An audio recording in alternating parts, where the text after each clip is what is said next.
Doctor Gokul Reddy మందల ఉభయ తెలుగు రాష్ట్రాలలో మంచి కార్డియాలజిస్టుగా గుర్తింపు పొందారు.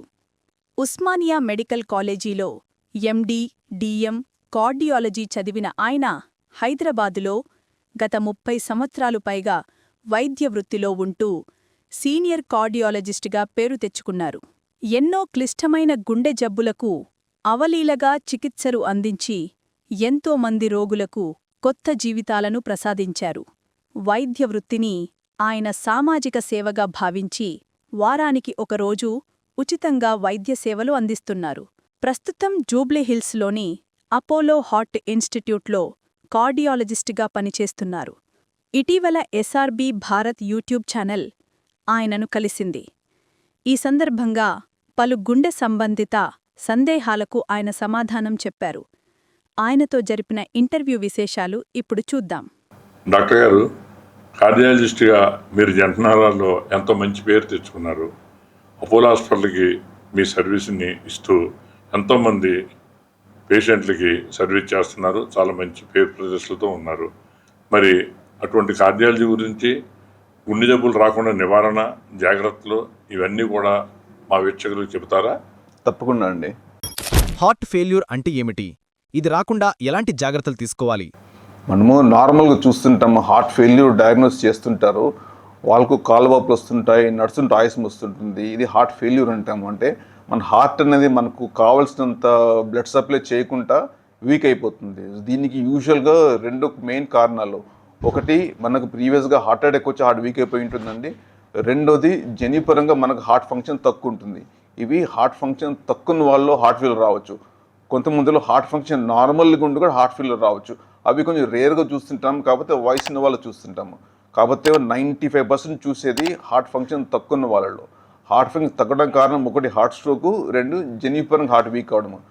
రెండిట్లోనూ పేషెంట్స్కి నడుస్తుంటే ఆయాసం రావడం కానీ కాలువాపులు రావడం జరుగుతుంటుందండి. ఈ మధ్యకాలంలో హార్ట్ ఫెయిల్యూర్కు మందులు చాలా వచ్చినాయి. ప్రీవియస్గా మాకు లాస్ట్ 15 years బ్యాక్ చూస్తున్నప్పుడు హార్ట్ ఫెయిల్ వచ్చాక చాలామంది 2-3 yearsలో సిక్ అయ్యేవారు. ఈ లాస్ట్ 10 years నుంచి హార్ట్ ఫెయిల్యూర్ ఉన్న వాళ్ళు చాలామందికి నార్మల్ లైఫ్ స్టైల్ ఉంటుందండి. ఈ మధ్యలో మందులు చాలా వచ్చినాయి, 3-4 మెడిసిన్స్ కొత్తగా వచ్చినాయి. దాన్ని 4 pillars అంటాము. ఈ వాడుతున్న వాళ్ళల్లో జనరల్గా they are doing very well అండి. గుండెకి ఎన్ని వాల్వులు ఉంటాయి? వాల్వులు దెబ్బతింటానికి ప్రధాన కారణం ఏమిటి? హార్ట్లో 4 వాల్వ్స్ ఉంటాయండి.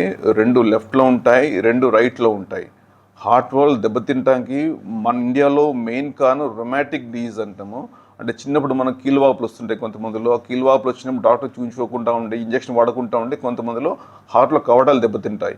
టిపికల్గా మనం చూసేది జబ్బు చిన్నప్పుడు వచ్చినా కూడా మనకు బయటపడేది 15-25 years అప్పుడు బయటపడుతుందండి. అది ఏ కవటంగా ఎఫెక్ట్ అవ్వచ్చు. బట్ కామన్గా లెఫ్ట్ సైడ్లో 2 కవటాలు ఉంటాయి. మైట్రల్ వాల్వ్ అంటాము, అయోర్టిక్ వాల్వ్ అంటాము. ఈ రెండింటిలో ఎఫెక్ట్ అయ్యే అవకాశం ఎక్కువ ఉంటుందండి. ఇది మన ఇండియాలో మోస్ట్ కామన్ రీజన్. కాకపోతే లక్కీగా ఇప్పుడు మనకు ఫైనాన్షియల్ బెటర్ అవుతున్నప్పుడు, సోషల్ కండిషన్ బెటర్ అవుతున్నప్పుడు దీని ఛాన్స్ తగ్గుతుందండి. రెండో కారణము, వయసుతో పాటు వచ్చే హార్ట్ వీక్ అవుతుంది. కొంతమందిలో 60-65 తర్వాత హార్ట్లో కాల్షియం ఏర్పడి అయోర్టిక్ వాల్వ్లో కూడా కంట్రాక్షన్, దాని ఓపెనింగ్ తగ్గిపోతుంది. దాంతో అయోర్టిక్ స్టెనోసిస్ అంటాము. ఇంకోటి, మైట్రల్ వాల్లో కూడా కాల్షియం ఏర్పడి మైట్రల్ వాల్లో కూడా కంట్రాక్షన్ తగ్గిపోయి లీక్ స్టార్ట్ అవుతుంది. దాన్ని మైట్రల్ లీక్ అంటాము. ఈ 2 కూడా ఈ మధ్యలో ఎక్కువగా చూస్తున్నాము. జనరల్గా పేషెంట్ లైఫ్ స్పాన్ పెరిగిపోతుంది. 75-85తో చాలామంది ఉంటున్నారు. సో 85 పైబడ్డ వాళ్ళలో 10% మందిలో ఏదో కవాటంలో దెబ్బుండే అవకాశం కామన్గా ఉంటుందండి. వాల్వులు రీప్లేస్మెంట్ సర్జరీ ఎప్పుడు అవసరమవుతుంది? ఆ సర్జరీ చేయించుకున్న తర్వాత ఎంతకాలం పనిచేస్తుంది? ఈ 4 వాల్వ్స్లో ఏదన్నా వాల్వ్ లీక్ కానీ మూసుకుపోయి ఉంటే ఆ వాల్వ్ను మార్చడం జరుగుతుందండి. కొన్నిసార్లు ఎర్లీగా వచ్చిన వాళ్ళు బెలూన్తో కూడా వాల్వ్ ఓపెన్ చేసే ప్రయత్నం చేయొచ్చు. కాకపోతే వాల్వ్ పూర్తిగా దెబ్బతిన్నాక వాల్వ్ రీప్లేస్ చేయాల్సి ఉంటుందండి. వాల్వ్ రీప్లేస్మెంట్ 2 రకాల వాల్వ్స్ ఉంటాయి. ఒకటి మెటల్ వాల్వ్ అంటాము, అది. దాని తర్వాత సెకండ్ అనేది టిష్యూ వాల్వ్ అంటాము. మెటల్ వాల్వ్ అనేది లైఫ్ టైం ఉంటుంది. దానికి కాకపోతే వాల్వ్ క్లోజ్ కాకుండా మనం ఒక బ్లడ్ థిన్నర్ మెడిసిన్ వాడుతుంటాము. వాడుతున్న వాళ్ళు వాల్వ్ బాగా పనిచేస్తుంది. కాకపోతే సంవత్సరానికి ఒక్కరికి అట్లా కొంచెం బ్లీడింగ్ కానీ క్లాటింగ్ కాంప్లికేషన్ ఉంటాయండి. అదే కాకుండా సెకండ్ టైప్ ఆఫ్ వాల్వ్ అనేది టిష్యూ వాల్వ్ అంటాము. అది మన నార్మల్ హ్యూమన్ అనిమల్ పెరికార్డియంతో చేస్తారు. ఆ వాల్వ్ యూజువల్గా 10 years లైఫ్ ఉంటుందండి. అందుకే ఈ వాల్వ్ అనేది మనము 65, 55 to 65 బియాండ్ పెడతాము. అంతకన్నా ముందు యూజువల్గా సజెస్ట్ చేయము, ఎందుకంటే మళ్ళీ సర్జరీ ఉండే అవకాశం ఎక్కువగా ఉంటుంది. సో 55 కానీ 65 సంవత్సరాలు పైబడ్డ వాళ్ళు టిష్యూ వాల్వ్ సజెస్ట్ చేస్తాము, ఎందుకంటే నెక్స్ట్ 10-15 years పనిచేస్తుంది. తర్వాత అవసరం ఉన్నా కూడా బయట నుంచి మార్చే ఛాన్స్ ఉంది. అదే కింద చిన్న వయసు వాళ్ళు టిష్యూ వాల్వ్ పెడితే సెకండ్ సర్జరీ ఎర్లీగా అవసరం ఉంటుందండి. హార్ట్ ట్రాన్స్ప్లాంటేషన్ ఎప్పుడు అవసరమవుతుంది? ఇది ఎంతకాలం పనిచేస్తుంది? హార్ట్ ట్రాన్స్ప్లాంట్ అండ్ గుండె మార్పిడి ఈ మధ్యలో బాగానే చేస్తున్నారు. మన దగ్గర చేయబట్టి ఆల్మోస్ట్ 10 years అయిపోయింది. హార్ట్ ఎవరికైతే బాగా వీక్ అయ్యి మందులు వాడుతున్నా కూడా మందులు పనిచేయకపోవడము, వారి లైఫ్ స్టైల్ మరీ ఇబ్బందిగా ఉండడము, 4 అడుగులు వేసిన ఆయాసం రావడము, రిపీటెడ్గా అడ్మిట్ అవ్వడము, వారి హార్ట్కు వేరే ఎలాంటి థెరపీ పనిచేయకపోవడం ఉంటే వాళ్ళకి మటుకే ట్రాన్స్ప్లాంట్ లిస్ట్ చేస్తాము. ట్రాన్స్ప్లాంట్ అయిన వారు యూజువల్గా 5 years వరకు 70 to 80% మంది బాగానే ఉంటారండి. కొంతమందిలో కాంప్రమైజ్ వస్తుంటాయి, కాకపోతే 70% సర్వైవల్ 5 years వరకు చూస్తున్నాము. ప్రపంచంలో అదే ఉందని మన ఎక్స్పీరియన్స్లో కూడా ఆల్మోస్ట్ సేమ్ థింగ్ ఉందండి. చలికాలంలో హార్ట్ అటాక్లు ఎందుకు ఎప్పుడుగా వస్తాయి? చలికాలం పూట టిపికల్ ఎర్లీ మార్నింగ్లో ఎప్పుడైతే క్లైమేట్ బాగా చల్లగా ఉంటుందో కొంచెం హార్ట్లో డిమాండ్స్ పెరిగిపోతుంటాయి. సో ఆ టైంలో కొంతమందిలో హార్ట్లో ప్లాక్స్ అంటాం, కొలెస్ట్రాల్ ప్లాక్స్ ఉంటాయి, అవి కొంచెం అన్స్టేబుల్గా ఉంటాయి. సో ఎర్లీ మార్నింగ్లో హార్ట్ అటాక్ వచ్చే అవకాశం ఎక్కువగా ఉంటుందండి. అదొక కారణము. రెండో కారణము, వింటర్లో కామన్గా వైరల్ ఫీవర్స్ వస్తుంటాయి. వైరల్ ఫీవర్ వచ్చినా కూడా ఫస్ట్ 4 to 6 weeks వరకు కొంచెం ప్లాక్ అన్స్టేబుల్గా ఉంటుంది, దాంతో కూడా హార్ట్ అటాక్ వచ్చే రిస్క్ పెరుగుతుందండి. సో వింటర్లో ఎర్లీ మార్నింగ్స్లో మోర్ కామన్ చూస్తుంటాం. అందుకే ఈ మిడ్ నైట్గా ఎర్లీ మార్నింగ్ చెస్ట్ పెయిన్ వస్తుందంటే అస్సలు నెగ్లెక్ట్ చేయకూడదని, ఖచ్చితంగా ఏ రాత్రి అయినా పర్లేదు హాస్పిటల్కి వెళ్ళిపోయి ఈసీ చేయించుకుంటే మంచిది. వింటర్లో మిడ్ నైట్లో ఎర్లీ మార్నింగ్ మరీనూ ఇంపార్టెంట్ అండి. గుండె జబ్బులు ఉన్నవారు గుడ్డు తినవచ్చా? గుడ్డులో ఉండే వైట్ మరియు ఎల్లో 2 రకాల్లో ఏది మంచిది? ఎగ్ మనకు వెరీ ఇంపార్టెంట్ ప్రోటీన్ ఫుడ్ అండి.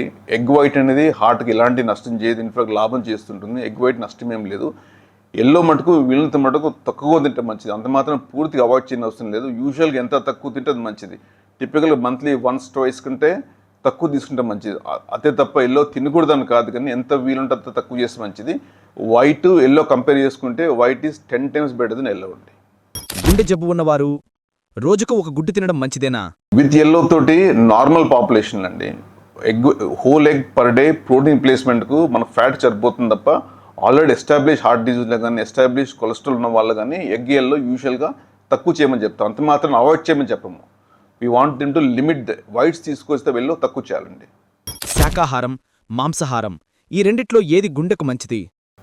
నాన్ వెజిటేరియన్స్లో వెజిటేరియన్స్లో గుండె జబ్బుల ప్రివలెన్స్లో పెద్దగా డిఫరెన్స్ ఏమి ఉండదండి. కాకపోతే రెడ్ మీట్ తినే వాళ్ళలో ఇన్ఫ్లమేషన్ చేరుతుంది.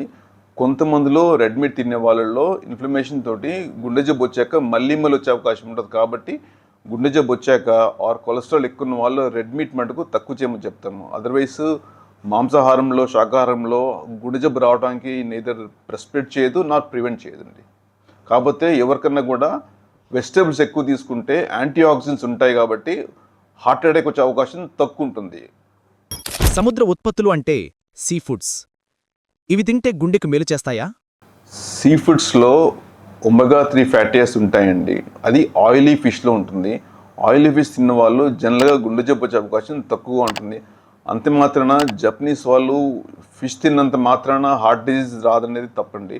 జపనీస్ వాళ్ళ లైఫ్ స్టైల్ వేరుగా ఉంటుంది, వాళ్ళ పోషన్ కంట్రోల్ ఉంటాం, వాళ్ళ ప్లేట్ సైజ్ చిన్నగా ఉంటుంది, వాళ్ళు తక్కువ తింటారు, ఎక్కువగా నడుస్తుంటారు, వాళ్ళ ప్రతి పని కూడా నడిసే చేస్తుంటారు, వాళ్ళ కమ్యూనిటీ లివింగ్ ఎక్కువగా ఉంటుందండి, అందరూ కలిసి ఉంటారు, కలిసి పని చేసుకుంటారు. సో సోషల్ లైఫ్ కూడా బాగుంటుంది. సో ఒక ఆహారమే కాదు, మన ఆహార అలవాట్లు, సోషల్ లైఫ్, హ్యాపీనెస్, వెల్బీయింగ్, ఆహార అలవాట్లు, ఎక్సర్సైజ్ చేయడం ఇవన్నీ కలిపి వాళ్ళ లైఫ్ స్టైల్ బాగుంటుందండి. ఈ మధ్యకాలంలో చిన్న వయసులో ఉన్నవారికి గుండె జబ్బులు ఎక్కువగా వస్తున్నాయి. అసలు సడన్గా కార్డియాక్ డెత్ రావడానికి కారణం ఏమిటి?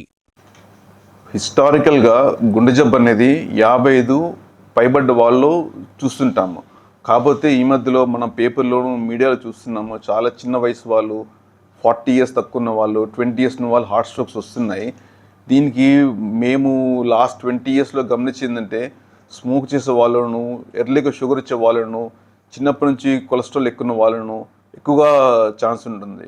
స్మోకింగ్ దాదాపు మా ప్రాక్టీస్లో 95% మందిలో 40 సంవత్సరాల లోపడ్డ వాళ్ళలో స్మోకింగ్ ఈజ్ ది ఓన్లీ రిలీజర్ అండి.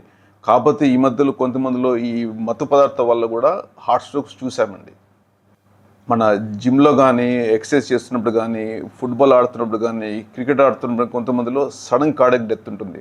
వాళ్ళు మోస్ట్ ఆఫ్ దెమ్లో అన్డయాగ్నోస్ హార్ట్ డిసీజ్ ఉంటుంది.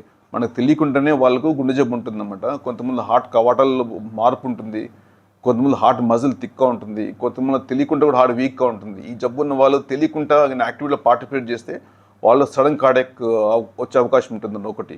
రెండవది అలవాటు లేని ఎక్సర్సైజ్ సడన్గా స్టార్ట్ చేసి కూడా కొంతమందిలో హార్ట్ తీసుకోదు. మూడోది ఈ మధ్యలో జిమ్లలో అది ఫ్యాషన్ అయిపోయింది. స్టీరాయిడ్స్ కావచ్చు, మెఫెంట్రమిన్ కావచ్చు, కొన్ని మెడిసిన్ ఇస్తున్నారు.